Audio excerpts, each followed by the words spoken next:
Okay. Hi everyone, welcome to our Rewind and Rewire webinar. Not something you want to say at the end of this session, I think, you're drinking the wines. We have some wonderful new guests. Amelia and I have put together a slightly different style of session for this evening, where we are taking a different angled approach to wine tasting. And this is something that we thought about in terms of our next series for our webinars, of approaching it differently. You know, let's look at kind of bigger picture issues and what people are talking about, what people are thinking about, and you know, let's be mindful of how the world is changing. So we have a wonderful selection of wines to taste with you this evening. Although we put together, or rather Mike put together with Tamsin, a case of 6 wines, which you can see next to me, that side, that 3 of them we will be going into more detail through the session. So we have Mike on the panel here from Bin 2, who put the wines together and selected them with Tamsin. They've created this case for you guys, and hopefully you're enjoying it. Hopefully you've got one open already, having a little taster. If you haven't done so, please do. Tamsin and Mike will be kind of behind the scenes during the session as we go through and answering any questions. So if you have any questions as we go through, please either write in the chat box, which you can, depending on which type of computer you have, might be in a different area, but there's a chat box and there's a Q&A box. The chat box sometimes goes quite fast, so we sometimes miss things, we don't read it all, but hopefully Mike and Tamsin will be able to pick those up. If there's something specific you want to ask, please ask in the Q&A box, and there are sections during this session where we will be stopping and taking, checking if there are any questions. And we have the gorgeous Amelia Singer, who is my partner in crime with these webinars. Thank you, Amelia. If you want to, you know, kind of find out more about what Amelia's doing, she's doing a lot more than I am kind of between the webinars. Lots of Instagram lives, really interesting session yesterday with Jose Pizarro. And yeah, really, really interesting, different stuff, different wine angles. Have a look, sign up to her newsletter on her website, amelias-wine.com. And we also have Sarah Furness with us, who is our special guest this evening to talk us through mindfulness and how wine tasting, you know, can be experienced better when you think about the context of mindfulness, and also how we can use mindfulness in our, or wine tasting techniques in our everyday lives to help our lives get better. So yeah, all positivity this evening. Hopefully you will join us in those vibes.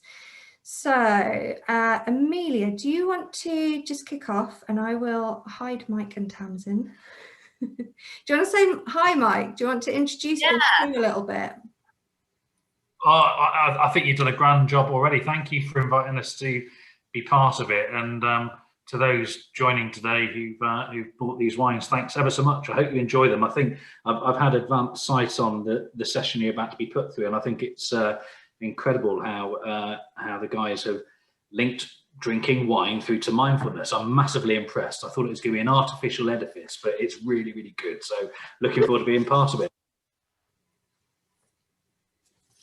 And yeah, and for my part too, I just think doing something like this, it's not just because I've been in LA for the last 2 years on and off why I thought this would be good when someone suggested it, but I honestly think that everyone has really had their struggles with alcohol to some degree over the last year. And I know that definitely, even like for me, who's been in the trade for 12, 13 years, I've had to be more mindful about my relationship with alcohol, because I've always in the past seen it as a life enhancer or makes me appreciate life, and to try and keep that relationship and not just see it as a crutch or just to purely escape. Now, of course, like we've all been there in the latter, but I think to have something like this, it's just like really, yeah, it shows how it is a multisensorial act, like appreciating wine, and it does absolutely enhance life. And yeah, it just reminds us, like,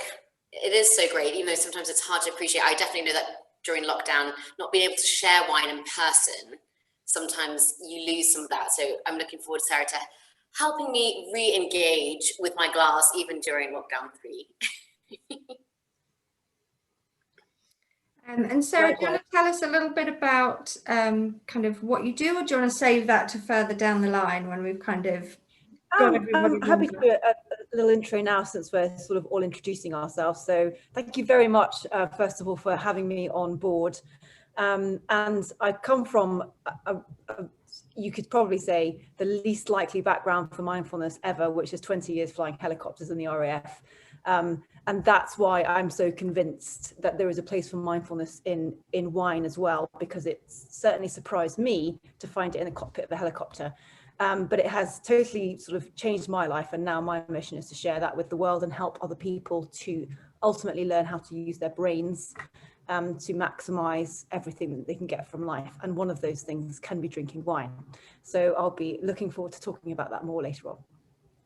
And I think, you know, when I met Sarah, it was wonderful to, you know, when we started talking about this session, it's wonderful to hear your opinion, Sarah, kind of much more based in like the scientific, the psychology, the kind of everyday experience of life, rather than the kind of, you know, more lighter side of, I suppose, meditation and so on. So it's much more kind of how to build yourself up, how to believe in yourself, how to move forward, and, you know, not hang on to the negative thoughts so much. And I, you know, that really resonated with me. So I'm really excited that you can share those kind of angles today. Absolutely. And also hopefully bust a couple of myths. I don't know, some of you may be really familiar with it, but I, for one, certainly thought that it would be boring to be mindful. You have to, you know, be very pure of mind, and also that it is quite fluffy. And I've discovered that they're neither. That they do have that soft side, and there's nothing wrong with that. But actually, it's all based on science. It's all about training your brain, which is actually, you know, quite a tough thing to do, and it can be fun as well. So hopefully that will come out through this evening. Great. Fantastic. Yeah, so we've mentioned we've got these 6 wines that you can see next to me that we is part of the case that Mike put together for us. Then the interesting thing was Amelia and I both tasted all 6 of the wines, and then we got together to decide which ones were going to be the kind of tasting wines, because I think it's too much to ask you all to open 6 wines in an evening. Which ones are going to be the tasting wines? And we both came back with different views and different experiences and different preferences. And, you know, that's one thing that I love about wine, is that everyone's subjective, everyone's got different points of view. And just because, you know, Amelia likes one and I like another one, it doesn't make one better than another. And I think that's kind of in the whole ethos of this evening of, you know, being accepting of differences and being, you know, encouraging debate rather than getting into arguments, that kind of mentality. So yeah, it was a lot of fun. And then the ones that we are going through, I need to remove.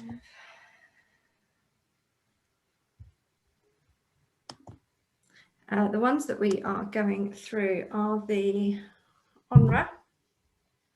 These are my tasting bottles, so you know I haven't been drinking them all already. The Onra, the Alazon. Can you show that one, Amelia?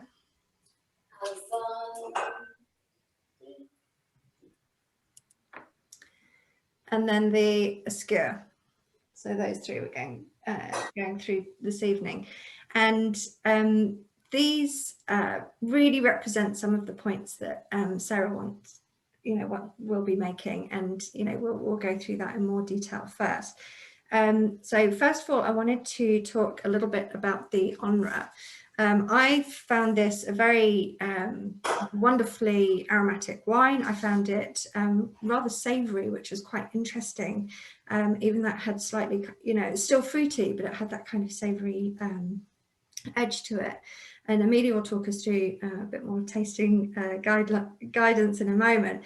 But in terms of the background, it's quite an interesting story, because the the Arno family, who own Lagravera, which is a producer. They have an enologist on their team, they have a viticulturist on the team, and then they've got another guy called Sergio.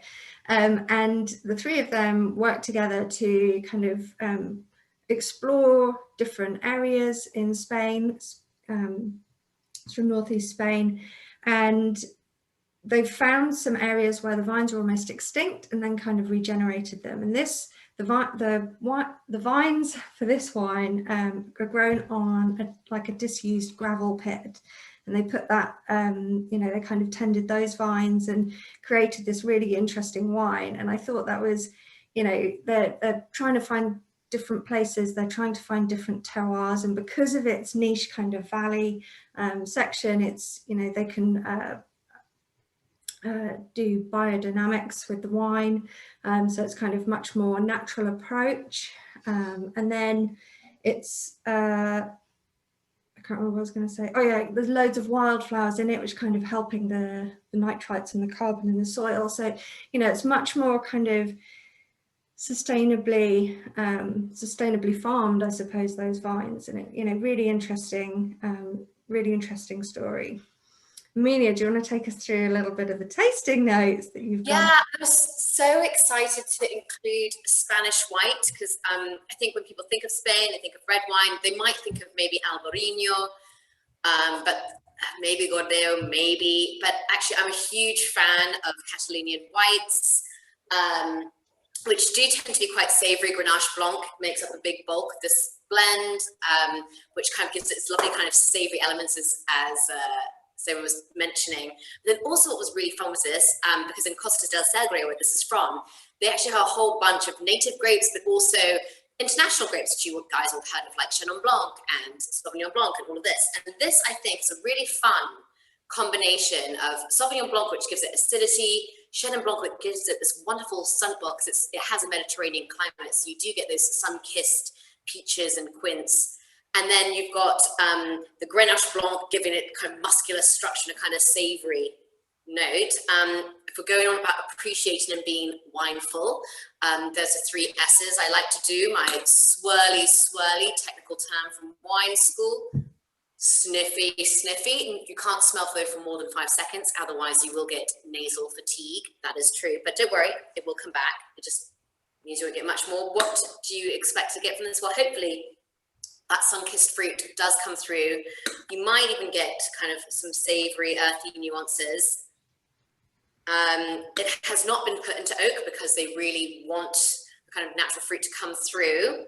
However, it's a lovely golden colour, and you'll notice there's actually quite a lot of body to it, because what they did with this wine was, instead of putting it into oak, they just left the dead yeast cells, the lees, in contact with the juice of the grape. So therefore you get extra texture, a lovely kind of nuttiness, hopefully you'll get on the finish.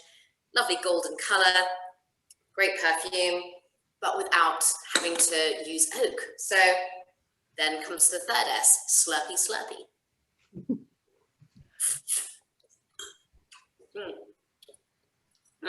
Like you kind of get through all the feels with this wine. Like you get the fruit, you get that juiciness, you can absolutely are transported to the Mediterranean. And then this wonderful, it comes from these limestone soils. Why is that important? When people talk about minerality, it's that extra essence in a wine, which isn't just related to the fruit, isn't just related to what the winemaker's done, whether he's put it in barrel or whatever. It's that kind of extra essence, nuance. Again, everything's kind of subjective, but with this, I do get a kind of lovely saline tang. And you can just imagine this. I mean, Catalonia, that's kind of, I see it as a spiritual place for tapas. I think of Barcelona. I've got my olives, my manchego cheese, this wonderful acidity here. And so a wine like this, which has got wonderful bright acidity, would go brilliantly with sheep and goats cheeses, which are also high in acidity. Even just some salted Marcona almonds. I managed to find them in the vicinity. Sorry, I'm just gonna have to do this. I wasn't sure if I was allowed to eat and drink on this, but I was just like, oh, this is too good. It's your show. I was like, is it really rude? But I think when people go, again, going back to winefulness, I do a lot of wine and food pairings. And of course, like it's the same thing as drinking versus tasting. Like, you know, of course you can just eat and drink wine, like that's fun. But actually for when you pair and actually really pay attention to the pairing, where you're trying to just kind of create, I'm back in the UK. Yes, I am. Who knows for how long, but yes, I managed to escape from living above the garage in LA after 10 and a half months. Yeah, so what you want to do with a pairing is you really want to choose a wine and food which, at the very least, they don't blanket each other. You know, you don't have an overpowering wine which completely canvases the food, or vice versa. What you really would love is something which complements and harmonizes food. So that's where people talk about, oh, you know, match the body and the texture. So a creamy Chardonnay will go great with kind of a creamy chicken dish. Or then you're like, oh, this has made me appreciate this thing in a whole new way. And those are the wow factors. And so occasionally like something like Roquefort, really sharp, tangy blue cheese paired with something like a Gewürztraminer, which is very grapey and aromatic, and somehow the cheese gets mellowed by the grapey perfume of the Gewürz, and the Gewürz gets a little extra pizzazz from the blue cheese. Would you serve the Onra as an aperitif? Yeah, I would absolutely. As I say, like all you need with this wine is just some Manzanilla olives, Marcona almonds. I mean, drinking that and just having that, I'm just imagining myself by a Catalonian beach, and I'm absolutely transported. And I was just like very excited to see a Spanish white, which was not Albarino and Godello, which is a really fun blend. And it makes for a lousy tasting note, but you think you almost get a gravelly mineral note. Yeah, absolutely. Probably from that limestone.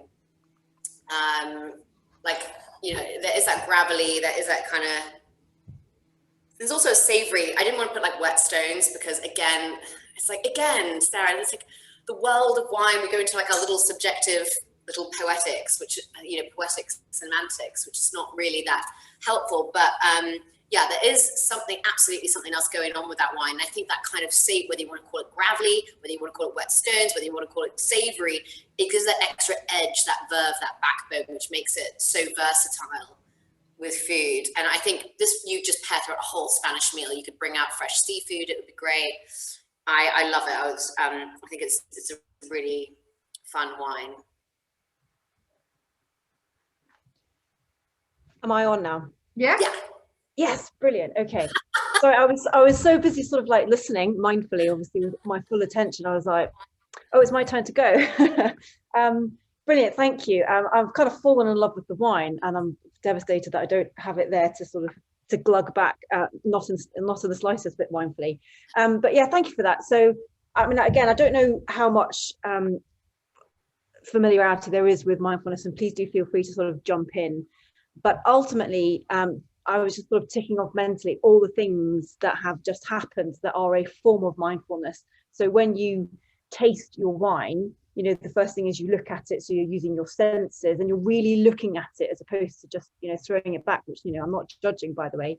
And you're smelling it, you know, and you're really kind of picking up that bouquet, I think is the, you know, the technical term. There's not a mindfulness term for it. And then, you know, the actual taste of it, but also the feel of it and the way that your mouth responds. And maybe if it's, you know, citrusy, I can't taste it, or, you know, hasn't got the oak, but, you know, sounds like it could taste like it does. The way that your body responds to it, the way that your body naturally knows what to do, and also noticing the response of, as soon as you've finished it, do you automatically want to go for another one? You know, how often when we're eating and drinking are we just sort of shoveling it back and not sort of thinking about what we're doing? So all of this is an opportunity to be deliberate and give our full attention to what we're doing. And that's all mindfulness is. That really is. It's as simple as that. You choose where your attention is. And when your attention is on the wine you're drinking, you are being mindful. So yes, you can sit in a field and meditate for 5 hours. And if that's your thing, then knock yourself out. But you can equally do it by enjoying a really nice glass of wine. So that's why mindfulness for me, you know, and wine tasting is, it's a perfect match. But also there are other things about sort of being mindful. So obviously, just as you were saying, Amelia, you know, sometimes we do just want to, you know, have a few glasses and forget about the world. And, you know, I'm not here to tell people as a wellness coach that, you know, what they're doing is wrong. But if we can have a positive relationship with those things in life which nurture us, then we will be better off.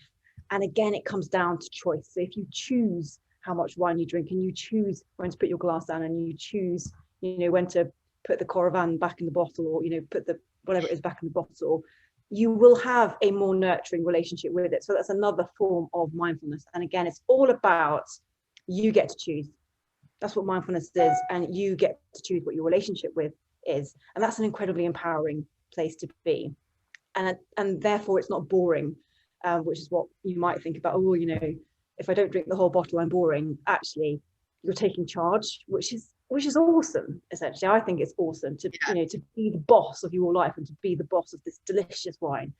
And then also, just hopefully you were as engrossed as I was when Amelia and Soma were sort of talking about the story of it and all the notes. And I don't know about you, but normally when I'm listening to a conversation, I'm kind of thinking about what I'm going to say next. The thing is, we can't do two things at once. And I'm a helicopter pilot and a single mum, so this came as a shock to me. But you cannot do two things at once. Your brain can't focus in two places. So when we multitask, what we actually do is switch between two tasks very quickly. It's actually not very good for our brain, and it makes us perform less effectively. More of that in other webinars if you want to talk about it. But the good news is that means that if you choose to give your full attention to something, you're there and you can't be thinking about anything else. So if you're listening to Amelia right now, you can't be rehearsing what you're saying next, which is a good and a bad thing. It's also a great sort of strategy you can pull on in everyday life, because if you're focusing on your glass of wine, you're probably not focusing on your tax return right now. And you can give yourself permission to let go of the crap that's pulling you down. And that's not the same as avoidance. It's about choosing where your focus is, because you can only focus on one thing. So why not choose to focus on something which brings you joy, essentially? So it comes back to this sort of choice thing. So that's the first thing about the kind of how wine tasting is a form of mindfulness. So you can obviously be mindful through meditation, which is what most people associate with it, but you can also do informal mindfulness, which is mindfulness on the go. You can do it when you're out for a walk, just taking in your surrounding, as opposed to being lost in your thoughts, for example, or when you're sitting down to eat a meal. Does anybody have any questions or any feedback on what I've covered about the sort of informal mindfulness side? We've had a couple of questions. So Peter said, one of the first mindfulness exercises, slowly eating a piece of chocolate. Do you think wine would work equally as well? Yes, absolutely. And we do often do the chocolate meditation. Actually, my aim for mindfulness workshops is to go, well, why don't we do this with wine? Yeah, absolutely. You can do it. This is what I love about mindfulness. You can do it with anything that you choose, because in order to be mindful, you are focusing your attention where you want it to be. So you can do that with wine, you can do it with chocolate, you can do it with sex. Can I say that? Or not after 9 o'clock, but you can do it with anything. And why not do it with something you enjoy? So if you enjoy chocolate, do it with chocolate. If you enjoy wine, do it with wine.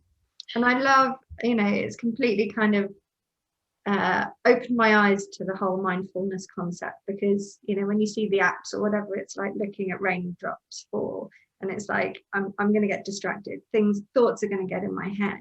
Whereas when I focus on wine tasting, all my thoughts are on that wine. There's no like mind wandering. It's about the wine. And the fact that you said to me, oh yeah, that is a form of mindfulness, or informal mindfulness, was like, oh, excellent, I could do mindfulness. Yeah, and it's an interesting point as well, because we sort of have this idea that if we're not finding it difficult, it's not worthwhile. Whereas I would encourage you, I mean, there is a place for meditation, so I don't want to diminish how important meditation is and how helpful it is, because that's essentially, if you want to get fit, you go to the gym. So meditation is like a gym session, whereas you can also get fit by walking up and down the stairs, so that would be your informal mindfulness.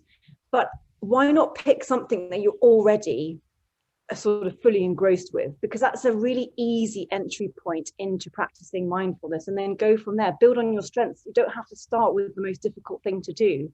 And if you are being distracted by thoughts that are very unsettling, and you want to focus on something else, yes, you could focus on deep breath. But if that doesn't work for you, but going for a walk does. There's nothing, you know, no one can tell you where to focus your attention. You get to decide.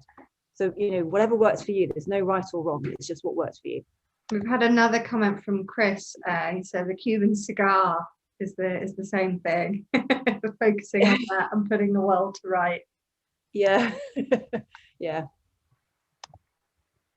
Yeah, and it's, you know, because Sarah, you do these kind of mindfulness sessions and you know, kind of workshops in, you know, with corporate situations or with more casual situations, and it's, you know, it's great to be able to kind of take it out of a formal setting and be more informal and go, like, okay, let's talk through some of the mindfulness techniques, or I don't know if you have a better word for it, where, you know, you kind of go through these different ideas, but let's pair it with wine. So I love that. Yeah, absolutely. And I think I like the idea of being able to help people to feel better, but sometimes there can be this idea that, oh, we're going to have to sit and talk about our feelings, you know, and I've worked with pilots for 20 years and I know that will not go down well. And I understand, you know, it feels false. Whereas if we can all go and have a lovely glass of wine, suddenly you feel a bit more relaxed, and you're already at a better starting place to be able to do this. So we don't need to, I know this sounds sort of probably a bit counterintuitive, we don't need to make wellness so difficult. You know, there are lots of very accessible ways that we can do it, and also train our brain at the same time. Just quickly touching on your RAF background, we have a couple of fans in the audience. So we have Mike, who he used to fly in the back of some of your helicopters. I don't know whether you were flying them or not, but he has been asking. And his comment is that I always thought that the person in the cab could do half a dozen things simultaneously. So you must be able to do all the multi. Yeah, I know. Helicopter pilots around the world are furious with me right now for busting this myth. But in fact, my son's here right now. Do you mind if you just ask those? Can you tell the crowd? Can mummy multitask? Can mummy do two things at once? No. No. You're going to go to bed now, aren't you, my love? So to answer your question, Mike, thank you. To answer your question, yes, we do lots of things. We all do, you know, we all do concurrent activity, but that is different from multitasking. So, you know, and also, like, for example, when you fly, you also have to do the radios. And when you first do that, making a radio call is terrifying. And you kind of forget how to fly. Probably don't want to hear that if you're down the back. But eventually, flying becomes automatic. It becomes muscle memory in the same way that driving a car does. So after a while, you can drive a car and have a conversation. But think of the first time you drive a car, you don't know where you're going, and you have to really concentrate on where you're going. Suddenly, you can't have that conversation anymore. Or if you do, you take a wrong turn. It's because when there is something that uses the frontal cortex, i.e. you have to focus your full attention on it, the only thing that you can do at the same time is automatic. So, you know, breathing, sleeping, you know, all that sort of stuff. And anything that has become an automatic sort of muscle memory and isn't too kind of cognitively demanding. And that's why we train as pilots, so that we can delegate lots of things to the automatic. But ultimately, you can't focus on two cognitive tasks at the same time. And you can use that to your advantage. Coming back to the Onra, so you've already taken us through kind of the informal mindfulness, the fact that the process of wine tasting, which Amelia beautifully took us through, is, you know, the process is a form of informal mindfulness. So tick, great, we're doing a great job. Yeah. But also something else that we chose this wine in particular for this session is something what you call beginner's mind. Can you talk us through that? So it's kind of not knowing. So we chose this one because you don't really know the producer, not really that familiar with the region.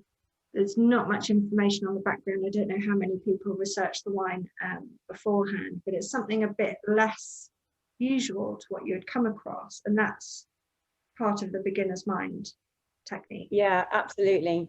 So beginner's mind is exactly what it sounds like. You approach something as if you're seeing it for the first time. but our brains don't like that. So again, our default setting is actually not to be mindful, because you're having to make an effort about where your attention is. Your brain kind of wants to be lazy and sort of do everything automatically. And therefore, what it does is every time you have an experience, it lays down a memory. And then the next time something comes up, it goes, what does that remind me of? What did I do last time? I'm still alive. That must have worked. I'll do it again. And then what happens over time is you sort of grow these sort of neural pathways, and then you form these sort of learnt behaviors and thinking patterns, which do a fantastic job of keeping you alive. But because of that, the brain distrusts the unfamiliar, because it thinks, I don't know if this is going to kill me or not, because I've got nothing in my memory bank. So we resist it. It's very natural to resist the novel. But of course, you close off fantastic opportunities to drink fantastic wine that you might not have. So part of mindfulness is acknowledging the resistance that you might feel, but acknowledging that that is just a mental event and you can let it go, like you can let anything else go. And then behind this sort of closed off mind is this open mind where you can go, okay, imagine I was an alien and I just landed on planet Earth. What would I think of this? So it's it's learning how to acknowledge what your prejudices are, nothing wrong with that, and learning how to let go of them, and opening up this huge world of opportunity that arises when you have the confidence to see something as if for the first time, and be open-minded about it.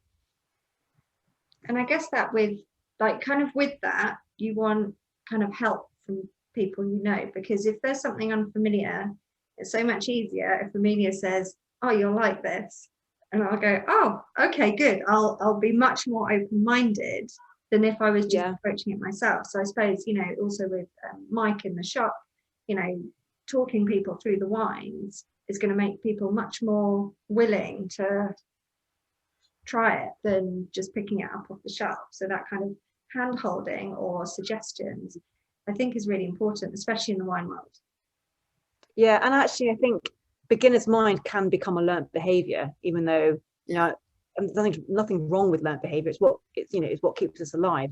But you can cultivate this attitude of, I'll give it a go, and then the more you do it, you get this sort of behavioral inertia where you do it, it's a positive outcome. Your brain goes, oh, it wasn't so bad. The novel isn't so terrifying after all. So you can actually create a learnt behavior and a mindset around it. What I think. So just on that comment, well, because there's been quite a few comments posted in the chat. Yeah. I also wanted to mention the Chakali. So I've had only one Chakali before I tried this one, and they were completely different, which is another, thing that we'll be coming on to later. But this I found wonderful. I found really kind of acidic, and it gets that kind of the saliva going in your mouth, and I absolutely loved that. I thought that was a wonderful wine. But again, something like Chakali, even pronouncing it, you're not really sure because it's got an X in it. Is that right? Am I doing that right? And it's that kind of uncertainty that, am I going to be open to this wine, even though I don't really know what to expect? So yeah, I think that's, and it's made from a grape, and again, I don't know how to pronounce this. Hondarribi Zuri, and it's like, never heard of that before, but let's give it a go. Let's be open-minded, let's try it. So that was another wine that we felt would fit in this group. Yeah, absolutely. And I think by turning up to these wine tastings, you are actually you have beginner's mind. So again, it doesn't necessarily suggest that none of us have it. You might be quite natural at it, and the fact that you're here probably says something about that. So Elaine's asked a question, is it kind of like positive affirmation? I've liked it, therefore I will. Is that a different mindfulness? Yeah, so sometimes in meditation people do positive affirmations. So it can be used in mindfulness, where essentially our subconscious is incredibly powerful, and ultimately it kind of believes what you tell it. And unfortunately we spend most of our time telling ourselves rubbish about ourselves because we default to thinking negatively. So if you say, I'm going to mess up this presentation, funnily enough, you do. It's the same thing if you say it out loud. Your subconscious doesn't know that's just your kind of worried brain talking. It just goes, oh, well, that must be true, so it will happen. So you can sort of trick yourself into believing a better story by saying it out loud. There's also a kind of neuralistic programming thing about, you know, the sort of the link between the brain and the talking as well. So all of this, I know it might sound a bit hocusy pocusy, but it does actually work. The only thing I'd say about positive affirmations is if you don't believe them, you know, if you're just saying it, you know, your brain can detect when you're kind of lying to yourself. So you have to be able to kind of believe what you're saying and kind of buy into it. But if you can do that, then it, yeah, exactly. I think, did that answer the question? I sort of feel like I rambled a bit there. So feel free to come back. So we'll move on next to the Alazon, because I think we've answered the questions on there. I might have missed some in the chat. Again, if you've got specific questions, please put them in the Q&A box, because I can't follow the chat as fast as it's going. So next up, we've got the Alazon, which is French wine in Figueres, so in the eastern end of the Languedoc, which is kind of, you know, really warm, really dry, somewhere that you might want to go and visit perhaps. And because it's warm and dry, you normally feel that in the wines from that area. But Alex, who now runs the winery, which was her mother's, or is her mother's winery. So Alex, who makes the wine, she spent some time in Burgundy, and she's now bringing that kind of Burgundy learnings into the winery in the Languedoc. And she's picking the fruit cool in the night, so it keeps it kind of fresh and doesn't let the grapes kind of overheat and ripen too much. So they pick them early and in at night time. There's no new oak in the wines, so only in large old oak barrels is it aged for 7 months prior to bottling. They also use concrete tanks and eggs. So kind of, you know, kind of modern mentality, some old techniques, and, you know, kind of mixture of, you know, techniques from a different place in this place, and how's it going to affect the wine. And this wine, I was, you know, I was delighted by. It was so fragrant, or it is so fragrant. Sarah's got mine. It's so fragrant and kind of alluring. I found it really lifting, like it actually. You know, Sarah mentioned earlier about the physical reaction that you can get from wines, and I found that it really kind of lifted my spirits, which was wonderful. And it's, you know, I find that it's a wine that should be savoured and appreciated, not one that should be glugged back. So definitely a contender for mindful drinking. No, I love this. I smelt it and I immediately smiled. It's made from the Sansegra. Again, though, like if I just saw this bottle, I would not know. Really, I mean, it says biodynamic, so okay, that gives you an idea of the philosophy and the ethos, and I'm sure lots of care was put into the grapes. But yeah, I think people would really, I think this would have to be a handful. This would be a kind of off-piste wine for most. Fougères, I don't think many people know that, like exactly where it is in the Languedoc, but again, you have that wonderful Mediterranean climate.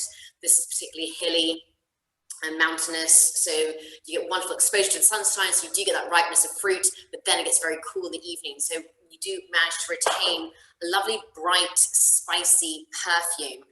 And oh, Sarah, you've blown Dan's mind. That's awesome.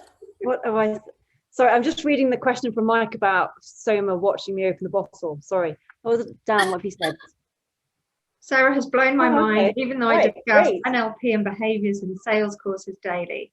And yeah, talking about, we'll come back to Amelia in a sec, but just on this point, when I first talked about this with Sarah, I was kind of like, I'm not a big fan of NLP. I don't think it's actually particularly very helpful. And Sarah was like, wow, well, I've got some views on this as well. And it, you know, again, it's kind of getting those different views in and getting different kind of techniques into mindfulness, which I appreciate. Sorry, we interrupted you, Amelia. Oh no, absolutely. I was like saying, like this for me, this would absolutely be the adventurous category. But as soon as you smell it, it's almost, they describe Senso in South Africa as like the poor man's Pinot, because in South Africa, when they make Senso, like generally people who love this grape love Pinot for its perfume, and it does like just bring a smile to your face, but it does have like lovely red currant fruit. Soma said I wasn't allowed to give too many descriptors for this wine because we really wanted to know, like, ask like what you guys think, and now just like actually if you engage kind of with your winefulness, what you pick up from this wild card of a wine. We really want you to smell it, taste it, sip it, slurp it, sniff it, and let us know what you think, because there's something else that we want to talk about after you've kind of given us your descriptors. So if you could write in the chat box or in the Q&A any kind of descriptors or any aromas that you're getting from this wine. I just think it's such a pretty wine. I think there's a lot of perfume and nuance there, but then there's so much intensity, so it'd be great to pair with kind of either transitional weather kind of foods, so like either autumnal or spring, where you do have like some hearty elements, but I mean, I have some Lomo here, which I might wait until afterwards before I have that. But because it could easily go with like lovely Lomo from Spain, which is like the leanest cut of the meat, but it could also really go with hearty barbecue food because there's enough kind of substance and character and personality there.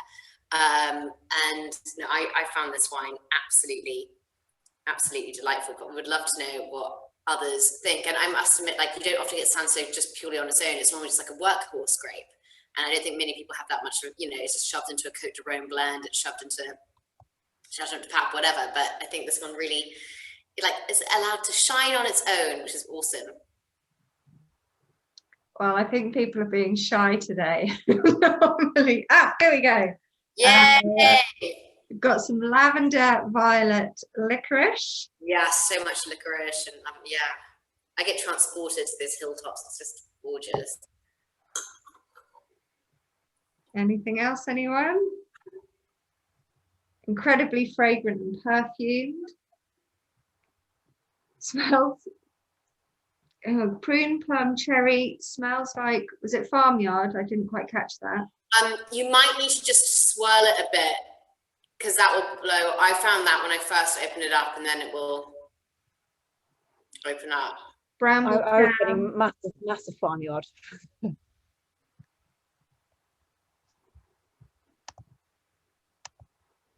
Bramble jam, licorice. Could you serve this lightly chilled? Absolutely, there's plenty of fruit there. The tannins are really succulent and juicy. What you don't want to do is put in a wine which is high in alcohol, big tannins, and huge acid. But yeah, I think you could absolutely serve this slightly chilled. Does anyone have any kind of weird, wacky out there thoughts on tastings? It's on fruit and floral. Yeah, you just need to give it a swirl, let it blow off, and then it's made in a very natural way. So yeah, you just need to kind of roll with it a bit. And go We've on got quite a few licorice. I think violets, like definitely the violets that smell. Damsons, yeah. Yeah, wine in a glass. That's what I had actually in my notes. Yeah.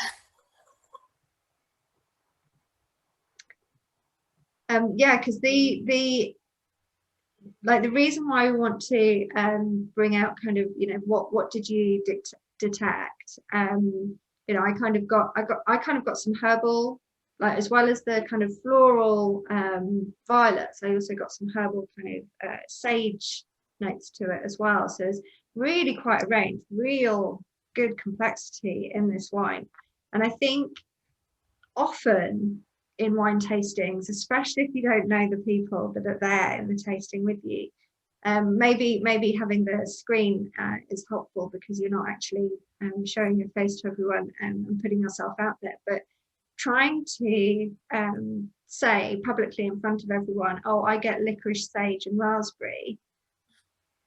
Oh, well, I don't. I get violet, damson and peppercorn. And, and it's kind of like, oh, was I wrong?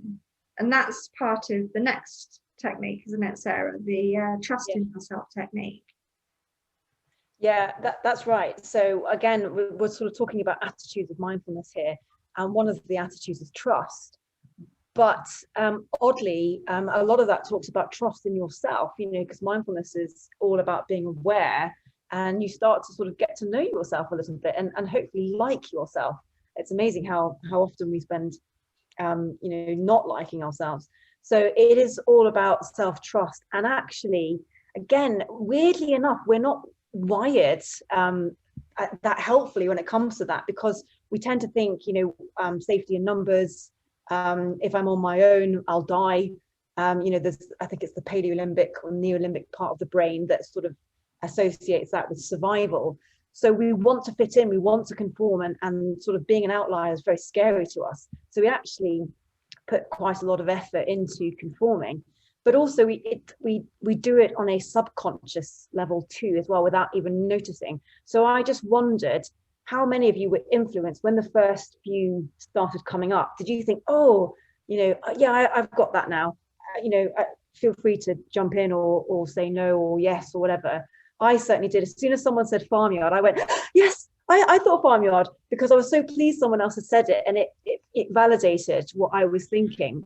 So I kind of needed that to trust my own thoughts, even though I teach this for a living.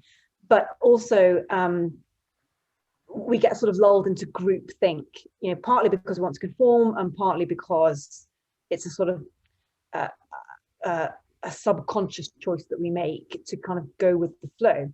And from a sort of, so from a kind of personal point of view, just having that sort of self-trust and have that confidence in yourself, you know, is incredibly liberating. But also, you know, from a business point of view, if you've got or a team point of view, or your family or whatever it is, if you've got a culture where people feel comfortable being outliers and having a different opinion, then the sort of creativity and the results that you get are absolutely phenomenal. And they're starting to realize that, you know, they're starting to change the way that they teach leadership now, to actually encourage this kind of thinking and encourage outliers to be able to sort of voice their thoughts a bit more.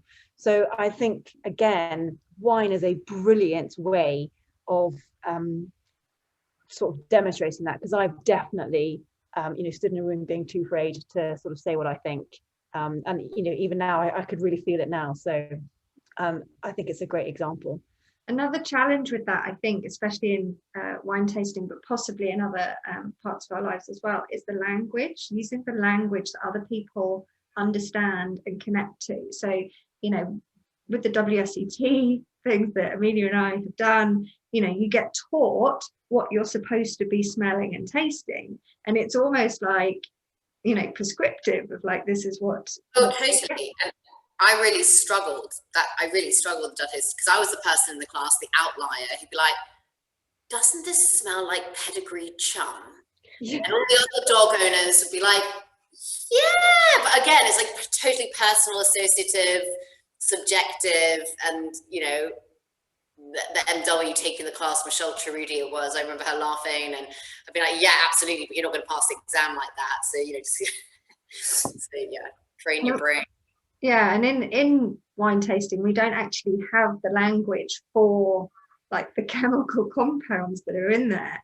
So you have to learn something that's similar. So for example, the raspberry aroma, you don't actually, it's not the same chemical that's in a raspberry. It's just the closest thing that we can think of that smells like it, because we don't, you know, you don't have all of the language in the world for your wine. Yeah.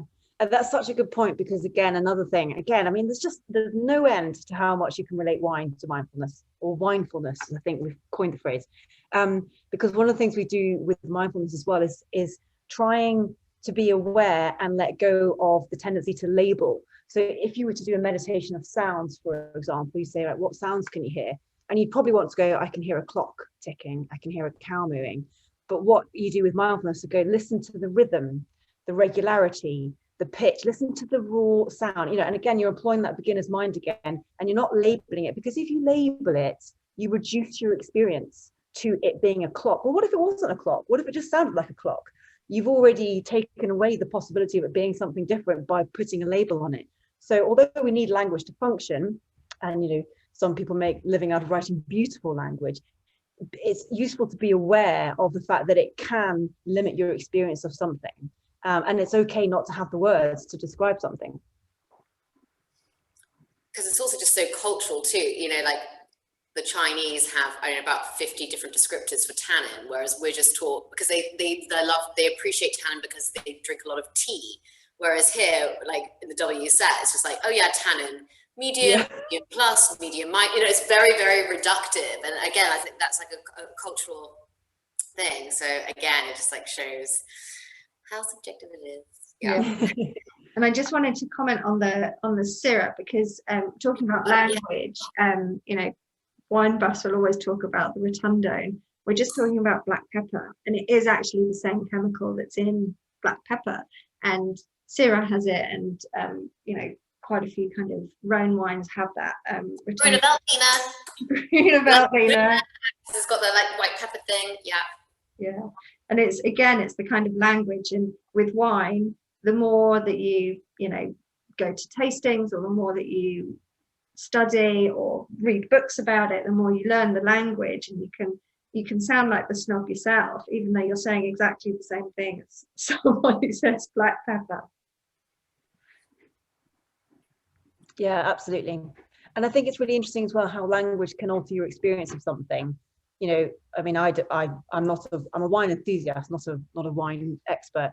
So if I drank Sauvignon Blanc, I'd probably say gooseberry, because I've heard that that's what you say. But straight away you go, yeah, I can taste gooseberry. So the link between what someone says and your experience of it, you know, is very real, and it really does change your experience. And you know, equally, the language around mindfulness, you know, if you change the language and called it mental fitness training, I wonder if it would change your experience of mindfulness, you know. So you can also use language and play around with it a little bit, and be a little bit kind of, you know, daring and experimental, and just see how it changes your experience. Well, that's why I quite like tasting with people who don't normally take, because they'll bring a whole new perspective, and people who haven't been trained by the WSAT and have like little Richter scales of tannin, and there's a very prescriptive way of thinking, and I find it very refreshing. I definitely know that when I first went into the trade and I was working for retailers and things, they really like my fresh kind of pedigree drum comments. And now you have to actively, it's almost like, I love trying new things, and you have to push yourself, because you get into like a kind of tired, kind of just a treadmill of, oh yeah, it's going to be this, so I know I should be picking up X, Y, Z. What would you call that, Sarah? Like kind of just a kind of conditioned way of thinking, and sometimes like already prejudging before you even taste, because okay, well, if it's that, then it's just gonna, I know to look for this and this, as opposed to actually really being open and engaged.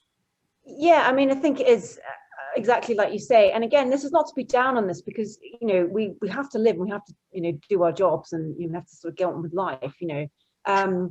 But yes, to a certain extent, we are trained to respond in a certain way, which is great because it saves us time. That's why helicopter pilots train, because they don't want to be going, you know, about every single thing they're doing. So it's not a bad thing, but the beauty is that when you choose, you can slow it down and go, okay, I'm going to switch on beginner's mind now, you know, and just see what I would call it if I could pretend I didn't have that experience. You know, sometimes if we do meditations with children and they do the chocolate meditation, we say, right, we're going to put a finger on our forehead now, and it's a magic spot on the forehead you didn't know existed. The kids all love it. I mean, actually adults do too. You go, right, now you've just erased all your memories of any chocolate you've ever had. You know, and then you see, you know, and sort of kids are brilliant at this and naturally good at it. So, you know, every now and then you can just go, right, I'm just going to press that button on and see what happens, you know, see what comes up. Yeah, and when I first started wine tasting, it was all about what it reminded me of. And you know, one time in one of the WSET tastings, I was like, oh, I feel like I'm lying in the road. And the people next to me were like, what are you talking about? And I was like, I don't know how to describe it, but that's what I'm tasting. I'm tasting or smelling like I'm lying in the road. And then you know, it came up that there was some rubber in it, and I was like, oh, see, there you go. Lying in the road. And it's that kind of, wonderful kind of expression of people who aren't trained, that beginner's mind, that I think is just delightful, especially in wine tasting. Yeah. Right, we do Absolutely. have some questions. I've missed, there have been some wonderful comments in the chat. So Sarah, have a look at some of those comments. They're really lovely. In the meantime, I'm going to have a look at the Q&A because some people have been asking questions. Tamsin said, she's asking about the natural farmyard side of things that we're talking about, and how kind of, the unfamiliar and something, like farmyard, you might begin by thinking, oh, that's unpleasant, but actually as the wine develops, as your taste develops to the wine, it kind of, you discover other aromas in this wine, and it's something quite lovely. So I didn't get the farmyard in it myself. I just got the kind of more floral aromas. So yeah, really lovely wine, that one. Another question from Mike was, what's NLP? That's neuralistic programming, isn't it, Sarah? Yeah, that was, sorry, I was a bit slow on the questions as well. And no, I'm not in relation to Smokey, by the way, but I get asked that quite a lot. That was the first question. Yeah. Okay, and then we've got from Elaine, I haven't recovered my sense of taste or smell since last year. Oh no, poor you. No. Oh, my heart goes out to you. Isn't there stuff you can do? I'm sure you've already read all about it, like smelling different things to kind of retrain your brain to be able to pick up, scent again. So she's asking, could I go back to retrain to thinking what it used to be like? Whew, I don't know. Anyone else know? Yeah, I mean, my friend got some smelling things as well, because he lost his sense of smell. I mean, I'm trying to think if I've got a mindfulness answer for you. Not off the top of my head. Let me see if I can think of anything that's not going to be a bluff. But you have my full empathy in the meantime. Okay, so yeah, so I had lots of positive praise, and enjoying the kind of different way of looking at wine tasting, a different way of looking at mindfulness. So great, we'll carry on then. So the third wine, where have I put it? Yeah. Sorry, just while you're doing that, Tamsin, you did ask about the farmyard thing, and I think what we're going to talk about in the next one might just circle back around about a very, really great point that you made about the farmyard and the sort of dislocation of expectations. So if I haven't sort of covered it, feel free to come back and ask again. Elaine, Tamsin says that a friend of hers did lose their sense of smell, and it took 2 years, but it did come back. So we're all praying for you. Yeah. I couldn't imagine. The third wine that we're looking at tonight is Les Escures, which is a Malbec. So before we talk about it, I would like to know if anyone has any views or any expectations of what a Malbec from France tastes like, or a Cahors Cotte, if you're more traditional. Same thing, it's just they used to call it Cotte and now call it Malbec. But yeah, so Malbec originated in France and then kind of got all lost to phylloxera. Argentinians grew it, and now everyone knows about Argentinian Malbec, and it's so popular because of the kind of chocolatey fruitiness that it brings. But if you haven't explored Malbecs from Argentina, I would suggest you have a look from different regions. When I tasted this wine, should I stop talking? Wait and see what people say. But when I tasted this wine, it made me think of Patagonian Malbec because of the way that it's structured and the different flavors that I got from it. Patagonia is a more cooler climate than Mendoza. What do people normally think about when we talk about French Malbecs? I must admit, sometimes I've come across very lean, green, astringent machines, really, in the past. Like I've come across a fair share of that. Just so green and so tart, and but that's why I was so pleasantly surprised. Because my experience of French Malbecs is more rustic, not particularly well made. I mean, maybe I was buying the cheaper ones, so, you know, cheapskate over here. But yeah, really really put me off, and I thought, you know what, I'm just going to bypass all of those, because there are plenty of wines in the world that I want to try. I'm not enjoying those, so I'm not going to try those again. I mean, in general, like Malbec is a bit like a Pinot. It does transmute the terroir, it does transmute the soil, the climates, whatever. So you'd imagine, given the climate and things, that a French Malbec, it's going to be more restrained, it's going to be higher acidity, there's going to be more structure there, it's not so fruit forward and plummy like an, you know, kind of an Argentinian Malbec, and it does tend to have a more, someone just said earthy, it does tend to have like a more meaty, savory element. And I think well, actually, I'm not allowed to talk about this wine, am I yet, Soma? Yeah, you can. No one's really coming through, and I think we've kind of described what we said, and Alan's given us the kind of earthier, definitely more earthier. Yeah. But what I love about this, like, I think it's like a nice halfway point. Like you do have the earthier element. It does have a lovely. This wine is widely renowned as a wizard with Malbec. Ooh, I have a massive man crush.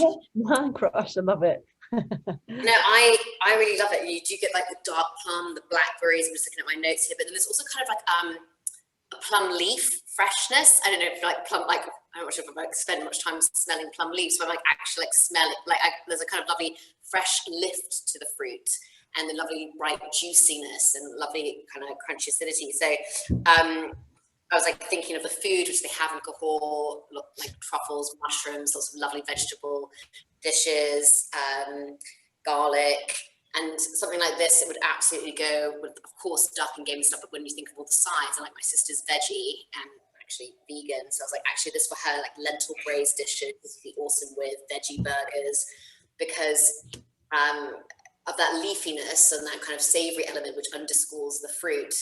It's actually very versatile. So yeah, you could of course have it, and I mean, I do have some Brasaola here. I basically just got a whole feast lined up. Like, if anyone looked at my Instagram, I saw this as an excuse to go out and like have tapas dinner. So yeah, this absolutely would go well with Brasaola, but also it would be amazing with all kinds of veggie dishes too. I think it's a very nuanced wine. I think it's I can see why you have a man crush. This guy is a wizard. Mike, just for the people watching on catch up, because I know a few people have said they're going to. Mike has said the chap who makes this wine is widely renowned as a wizard with Malbec. I have a massive man crush on him, and I think Mike from Bin2 would agree with you. So there's so a little bit about them. Where have I put it? So in terms of my instant reaction to it was that it's a much classier kind of Malbec than I've had before from Cahors, and I thought it was kind of much more kind of cool style of Malbec, which I really enjoyed. So Fabien Jouves, Jouves is both the hero and antichrist of Cahors. So he's been praised, and also kind of I can't think of the word, but he's been praised about what he does with the vines, because he makes the wines according to the age of the vines and according to the soils, rather than just kind of putting them into a big blend. So keeping it separate means that he can be more selective about the styles of wine that he wants to make, which is kind of not the traditional Cahors way, where they would kind of have shove it all in and see how it comes out. And by doing that, it allows these kind of expression of different characters than you might expect. And I've only tried this one from him, but there might, as a result of doing that, he can make different styles of wine and different kind of expressions of the grape, which is a kind of interesting way of experiencing.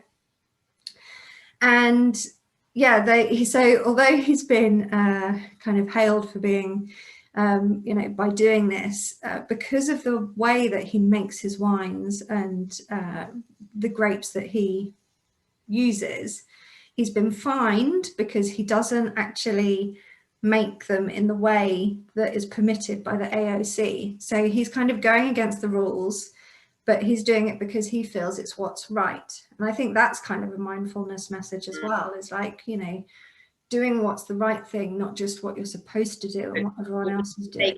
Yeah, exactly. Yeah, and so classically these wines would be, the grapes would be picked at full ripeness, but he's picking them earlier, kind of as we saw with the Onra as well, kind of keeping it cool, keeping that fresh element to it, and it is 100% Malbec, so it is kind of a true expression of the Malbec grape, which is lovely to experience. Real purity, yeah, absolutely. Because as I was saying, like Malbec, it does have the amazing ability just to have like a blueprint of where it's from, and he's captured that absolutely, and it does transport you there. It's gorgeous, really, really lovely. And the little exercise that we did of like, you know, what do you expect from Cowell Malbec is because we kind of get sucked into this is what I expect. And like I said, you know, my experience, I've not enjoyed them, so I kind of avoid them and just have other things. But that's kind of a mindfulness thing too, is to this kind of growth mindset of we're making assumptions based on previous experiences, and don't always do that. Shouldn't always do that, should we? Yeah. Well, I mean, you get to choose, you know, as I'm going to be one of these irritating people that I'll never tell you what to do, because ultimately I don't have to live your life, but you get to choose, and we will be sucked into, you know, a fixed mindset and basing on the familiar and what we know. But there is an awful lot of magic out there to be found if we can have a growth mindset. And you know, and again, you know, wine is perfect to talk about this, because you get to hear about the journey of the winemakers and the extraordinary things that they've done, or you know, maybe they've, you know, started up a winery and they were sheep farmers, or you know that sort of thing. So it's full of stories like this, and it's fantastic, because if you were following a set sort of script, if you like, you wouldn't have ended up there. So I think, just to be clear what growth mindset is, you know, it's lots of things, lots of people, but ultimately one of the things about growth mindset is that it's not just about the end result. Now the end result is a fantastic wine, but what's also part of growth mindset is recognizing every step along the way, and that every step in itself is an important moment. And you know, mindfulness allows us to enjoy each moment, you know, and each grape that was picked, and every part of that journey, and recognizing that every part of that journey is special, even the bits that didn't go so well. And we tend to be quite results orientated, and I understand why, we've got bills to pay, but we miss a lot of stuff if we do that. So if you can sort of practice gratitude, I suppose, for the steps along the way, then the whole experience becomes richer. Also, if you are prepared to kind of invest more in the steps as opposed to the end results, if you're like, success looks like this, then you'll have a very fixed idea of what success looks like. And unfortunately, if you don't get that, you feel like a failure. So that's a bit rubbish. Whereas if you are kind of like, success is I'm moving in this direction and I'm being true to myself, you open up all these possibilities for yourself. You're less likely to be disappointed at the end, but also crucially, you have the opportunity to pivot. If something comes along and you go, I'm going to take that, because I don't have a fixed idea that I've got to be there in X amount of years. I just know that my trajectory, I know what my purpose is, and I'm kind of happy to not have a fixed idea of where that's going to lead me. So again, so many parallels with the wine industry with that, and you know, and it really is a growth mindset in both senses of the word, which is lovely, I think. It's so important during this year. I think that's just become very poignant to most people, like the word pivot. You're never ever in control. You have, like, the people who are going to be successful personally, professionally, or those who can adapt, move with the time, know what's, absolutely, be true to themselves and move from there. Yeah, absolutely. And it could be, you know, steps 1 to 5. Well, when you got to step 5, you weren't exactly where you wanted to be, but maybe it's step 2, you learned something amazing. And if you're blind to steps sort of 1 to 5, you might have missed something really fantastic, and there might be some real learning that will ultimately end up taking you to places that you never would have dreamed. And I think, like you say, COVID has massively sort of showed that to us, that you know, something comes along around about step 2 which totally messes up your plans. So yeah, if you can embrace the process and each step along the way, then it does open up a lot of opportunities. And also you feel happier because you're not just focusing on, I will be happy when, you know, I am happy because I have achieved these things, and these are the ways that I have grown on my journey. Yeah, and I think so. Just a quick comment on the Riesling. Amelia, do you want to talk a little bit about your views on the Riesling? Because this kind of fit into this kind of preconception, or kind of what is a Riesling, is different things to different people. Yeah, it's really sad because, you know, Riesling, it's a wonderful grape, but it is such a, like a, I remember Oz Clarke once describing it as like the class geek, you know, like it's kind of the geeky grape, you know, to like, because everyone's like, oh yeah, and everyone in the wine trade is like, yeah, Riesling's going to be really big this year. Riesling's going to be really big. And it's never big. Everyone in the wine trade likes it, but no one outside really likes it. I think for a variety, I mean, it is amazing. I think, again, in terms of how it can transmute the terroir and like natural kind of characteristics, like a Pinot Noir, like it's the closest. It can age so well. When people say, oh, white wine can't age. Oh no, like I've had some amazing Rieslings, like 30, 40 years old. They're incredible. It's so expressive, but I think people either find it has too much personality. I mean, that's the thing. Like, it's not like a Pinot Grigio. It's not like, you know, it's effusive. It's not ashamed about what it is. And of course it varies, you know, an Australian Riesling is very different to a Moselle Riesling, is very different to a Washington State Riesling, but there are kind of trademarks there with a kind of bright zippy acidity and everything, and that can be a lot. But I think actually, unfortunately, a lot of people are kind of scarred from a combination of like kind of wine production in Germany, which they had a lot more in the like kind of up until the 80s, 90s, sweeter Rieslings. Now they've done a complete overhaul, and 60 to 65% of Riesling is now actually bone dry or slightly off dry. But I think people are kind of scarred either from that time from Blue Nun or Black Tower, and they see that long necked bottle, and they, you know, suddenly all these associations and yeah, kind of dodgy times back in the past kind of come to the fold. And so they're nervous about it. And definitely my mother, if I don't tell her she's drinking a Riesling and it's bone dry Riesling, she'll really enjoy it. But if she sees the bottle, she'll freak out. She's like, I'm not having that. Not having that. So again, I think there was a bit of excitement when Ernst Lucen, who's a producer in Germany, teamed up with Chateau Saint Michel in Washington State, and they made this Riesling called Eroica in Washington State in America. I think it was in the 90s, and there was, you know, suddenly everyone in Washington State got really excited by it, and it went well with like the local seafood and fusion food. But it still hasn't taken off. Like, I think I remember like people being like, yeah, this is going to be a thing. And my aunt, who's based in Washington, was like, yeah, Riesling is becoming a big thing. It's still not a big thing.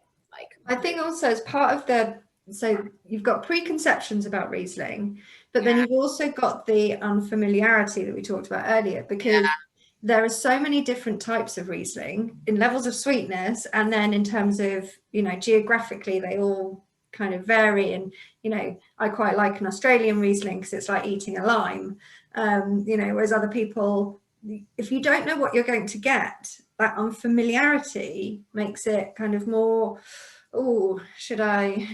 And I think people get het up about the sugar. I think they really get het up about the sweetness thing, even though there's like loads of residual sugar in bulk made Chardonnay and Pinot Gris. Like, if you actually measure the residual sugar, there's like just as much in big brands and whatever you get in like the supermarkets. It's interesting, but yeah, and again, it comes down to, you know, what do the different terms mean? Like, what does the label mean? You know, like, what do different regions actually mean about that grape? But, you know, if you haven't been there, if you haven't tried lots of Riesling and know the difference, it's a minefield. But yeah, I do feel sorry for Riesling, perpetually unappreciated grape. We've got a few questions. So Elaine has come back and said, Sarah is so right. Of course, Sarah is just the guru.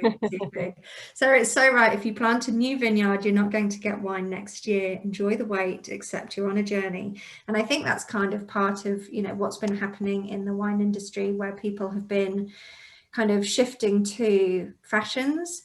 So you know, there was a lot of, let's plant loads of Sauvignon Blanc in New Zealand because that's what everyone wants. Now, that was probably a good idea because it's been so popular.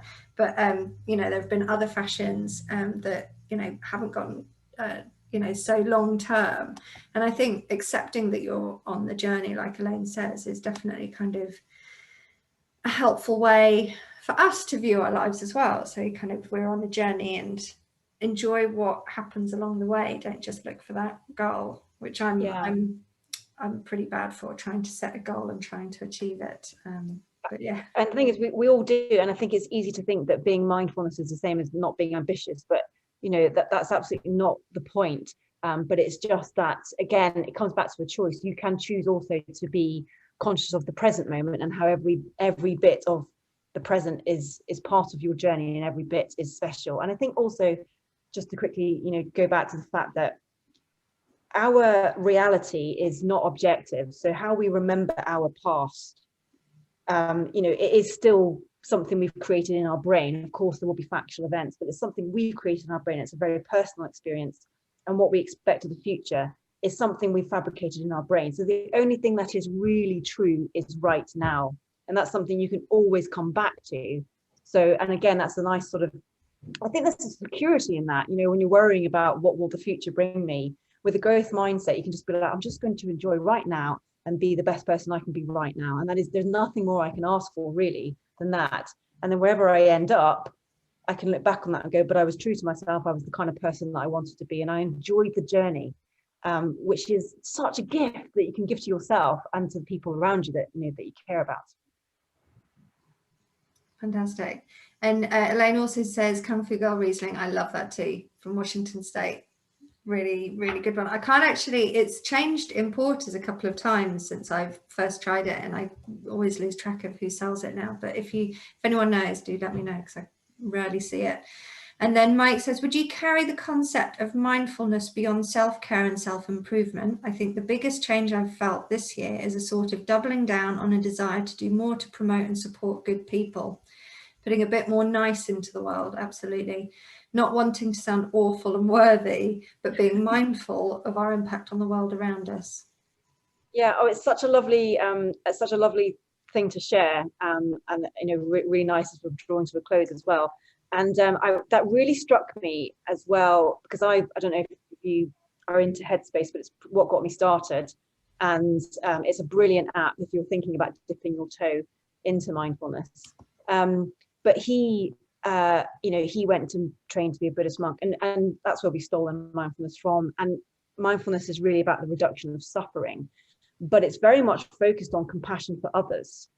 And there's a win-win really there, because first of all, we do feel happier when we look after, when we nurture people that we care about. But also, when you're focusing on other people, you kind of get yourself off the me channel, and you sort of stop feeling sorry for yourself for a while, and you kind of forget to tell yourself how dreadful life is. And I'm saying that in a slightly glib way, just to take light of it, because I know that when you're in that, it can be very painful. But actually, there is a lot of liberation that comes from looking after others. Now, of course, what we don't want to do is look after others and sort of deplete ourselves. So we do have to, you know, keep ourselves topped up. But yeah, it's a really, really important point. And actually, the roots of mindfulness are very closely related to that. So it's spot on. Thank you for bringing that up. Yeah, I definitely think that's something that's, you know, been a big impact on all of us this year. It's kind of looking out for yourself, looking out for other people, looking after your own family, making sure that other people, you know, in your neighbourhood and, you know, everywhere else is, you know, everyone's cared for. You want to do good. That's right. Yeah. So a lot that we've kind of talked about and learned about today. Just so I kind of go through, if anyone's got any more questions that they want to add on. Excellent, thank you, Peter, for your letting me know where I can find Kung Fu Girl. I'll be looking into that. Yeah, so any other questions, fire them through, but I just kind of wanted to go over a little bit of what we've talked about in terms of how we can use mindfulness to appreciate what's in our glass, kind of taking that time to step back and go slow. And as Sarah says, choosing what you're focusing on. So it doesn't have to be about staring at a brick wall. You know, you can direct your thoughts in a certain direction, which I think is wonderful, but also the way that wine tasting, the techniques that we're used to, and also, you know, what you guys are used to in terms of wine tasting, the techniques that you can then apply in other areas of your life as well, is a you know, kind of opened our mind talking to Sarah about those things. So yeah, we talked about being open to new grape varieties, new regions, and choosing to be open to it. So, you know, you don't have to do it all the time. You don't have to be, you know, an adventurer all of the time, but choosing those moments when you want to go, you know what, I'm going to open this and see what's going to come out of the bottle. And having those independent retailers like Bin to kind of, you know, give you some pointers, give you the stories, because that will also frame your mind, because we haven't talked about framing tonight. That was something else we looked about talking about, but yeah, framing everything and kind of understanding where something comes from and what's been put into it to, you know, into what eventually ends up in our glass is kind of a really nice way to be open to new wines. Trust yourself when wine tasting. You know, don't be afraid of being the first person to say something in a room, but I'm also guilty of that. I've taught many people in tastings before, if you're never sure if it's red wine, say plum, and white wine, say apple, because they will always be in there. But the thing is no one can tell you that you're wrong, because what you taste is what you taste. The language that you use is what you've used. And it's, you know, Amelia and I are trained in a certain way to taste wines, but we've discussed tonight, it's, you know, it's much more joyful just to have that beginner's mind and talk about it in not the kind of exam way. So yeah, please do be encouraged to do more of that. And then yeah, try not to make assumptions about grapes you tried before. Again, asking people whether that's Amelia or your local retailer, you know, people will be delighted to help you in kinds of, you know, if you go, you know what, I do want to try Riesling again, but I don't want to have a sweet one. What am I looking for? There are plenty of people out there in the wine world that are happy to answer those questions. Any more questions? Amelia, is there anything you want to kind of wrap up on this? No, actually, I mean, oh, I suddenly realized on my Instagram live yesterday, I actually did recommend a Riesling from Washington State, 8,000 Lakes from Majestic, £12.99, and it's like slightly off dry, but it's, I think I described it as a honey-baked apple with lime cordial pizzazz, lime sherbet pizzazz even. So yeah, there's that. But no, I don't know, thank you. So I just really want to say thank you so much, Sarah, for coming on, because yeah, Soma and I really wanted to do something around this, and I was just worried, like, how's this gonna work? And actually, I think not only has it worked, but I think it's especially poignant to like kind of the last bits of third lockdown. I think I just from the comments, it's really resonated with people. Wine appreciation, but just like appreciating life. And so no, thank you so much. And it's been a very different session, but I think it's worked. And I think that's also, I think people's mindsets will have worked. I think us trying to do this kind of session pre-COVID, I think people would have been like, what? So I actually think, you know, people's minds have absolutely been reconfigured and changed and been opened in multiple ways during this year. And it hasn't. Yeah, I think that's true. I think there's been a lot of positives and a lot of growth mindset out there. Yeah. Sarah, do you do like online group sessions? Because you used to do corporate ones, like. Yeah, I do. So I do a full range of workshops, and at the moment they're all being offered online, and they'll continue to be offered online actually. You know, the dream is to actually get face to face. Actually, what I want to do is team up with vineyards and do my workshops in vineyards, because why not just keep this beautiful relationship going? So as and when that's a possibility, that will happen. But and up until then, I offer everything online. So corporate workshops or team group workshops, and also one-to-one coaching as well. So if anybody wants to get in touch, I'd be delighted to hear from you, of course. Yeah, so do get in touch with Sarah if you want to, or Amelia or myself. Sign up to our newsletters if you want to find out about future webinars. We don't have anything set yet. We have 12 ideas for webinars, and we're working through kind of how we want to do it. But because we want to be mindful about the webinars we're doing, we're making sure that we invite guests and work with retailers that will help us achieve those goals. So yeah, do sign up to our newsletters if you want to find out more. Had wonderful feedback from many people. Just double checking. Sarah, did you want to do a session at the Ambulance Leadership Forum? Yes, sorry, I've missed that comment, but yes, absolutely, yeah. Did you? It's a pass. Did you do it? Or did I want to? Did I want to do a session at the ambulance? Did you I can't see the comment. Where is it? It's in the Q&A. Oh, it's in the questions. Sorry. Did you want to send? No, I don't think so. If I did, I wasn't very mindful because I don't remember it. No. But yeah, lots of people saying it's been fabulous. It's been a thoughtful, inspiring evening. Something different. So yeah.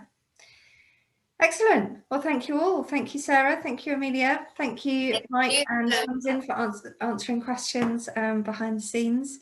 And yeah, it's been a great session. So yeah, absolutely. I really enjoyed it. Thank you. Thank you all. Guys. Have a lovely rest of the evening. Yeah. Yeah. Enjoy your wines, everyone. Yeah. Bye-bye.